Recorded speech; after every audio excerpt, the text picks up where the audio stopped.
Welcome to মনোবল global academy, the hub of scientific happiness. মনোবল স্ফুরিত হোক মনীষীদের জীবন থেকে মানুষের জীবনে। বিশ্বনন্দিত লেখক মাইকেল এইচ হার্ট কর্তৃক রচিত তার বিশ্ববিখ্যাত বই বিশ্বের শ্রেষ্ঠ 100 মানুষের জীবনের উপর ধারাবাহিক কণ্ঠে আপনাদেরকে অভিনন্দন। আজকের পর্বে রয়েছে ইমাম গাজ্জালি। একাদশ শতাব্দীতে মানুষ অশিক্ষা, কুশিক্ষা, কুফর, বিদাত, কুসংস্কার এবং নানাবিধ কাজে লিপ্ত হয়েছিলেন। তখন পৃথিবীতে সন্তের আলোকবর্তিকা হিসেবে আবির্ভূত হন ইমাম গাজ্জালি। ইসলামী শিক্ষা ও সংস্কৃতির কেন্দ্রস্থল এই ইরানেই জন্মগ্রহণ করেছিলেন তিনি। শেখ সাদি, মহাকবি ফেরদৌসি, আল্লামা হাফিজ, আল্লামা রুমি প্রমুখ ব্যক্তিবর্গ এই দেশে জন্মগ্রহণ করেন। ইমাম গাজ্জালি, যিনি হুজ্জাতুল ইসলাম নামে পরিচিত, তিনি 1058 খ্রিস্টাব্দে ইরানে খোরাসান অঞ্চলে তুর শহরে জন্মগ্রহণ করেন। ছোটবেলা থেকেই তিনি অত্যন্ত মেধাবী এবং জ্ঞান পিপাসু ছিলেন। গাজ্জাল শব্দের অর্থ সুতা কাটা।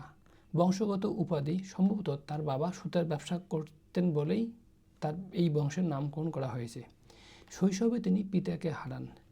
তিনি ইসলামিক শিক্ষা অর্জন করেন এবং পরবর্তীতে পৃথিবীর সর্ববৃহৎ মাদ্রাসা নিশাপুরে অবস্থিত নিজামিয়া মাদ্রাসার প্রধান শিক্ষক হন, যা ছিল সেই সময় অন্যতম শ্রেষ্ঠ শিক্ষা প্রতিষ্ঠান। তার জ্ঞান শুধু ধর্মীয় শিক্ষায় সীমাবদ্ধ ছিল না, তিনি দর্শন, যুক্তিবিদ্যা, আত্মশুদ্ধি এবং নৈতিকতা নিয়েও গভীর গবেষণা করেন।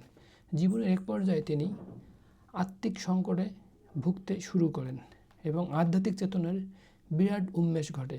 এরপর তিনি সব কিছু ছেড়ে সত্যের সন্ধানে বেরিয়ে পড়েন। 10 বছর দেশ থেকে দেশান্তরে ঘোরেন।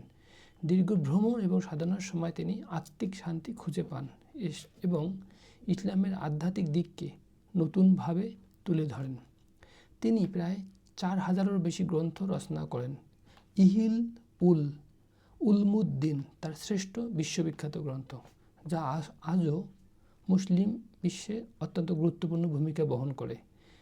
তিনি জ্ঞান, আধ্যাত্মিকতা এবং মুক্তির সমন্বয়ে ইসলামের একটি ভারসাম্যপূর্ণ ব্যাখ্যা দিয়েছেন। তিনি বলেন, জ্ঞান শুধু বইয়ে নয়, হৃদয়ের পরিশুদ্ধিতেও জ্ঞান বিচরিত।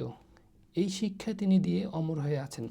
তিনি আরও বলেন, আত্মা কখনো ধ্বংস হয় না, দেহ ধ্বংস হয়। মৃত্যুর পর আত্মার পরিপূর্ণ উৎকর্ষ এবং মুক্তি সম্ভবপর হয়ে ওঠে।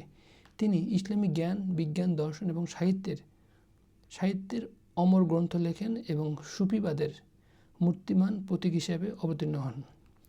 তিনি মৃত্যুর আগে কাফনের কাপড় নিজ হাতে নেন এবং স্রষ্টাকে বলে, আমি কতটুকু তোমার আদর্শ অনুসরণ করতে পেরেছি আমি জানি না, আমাকে ক্ষমা করো।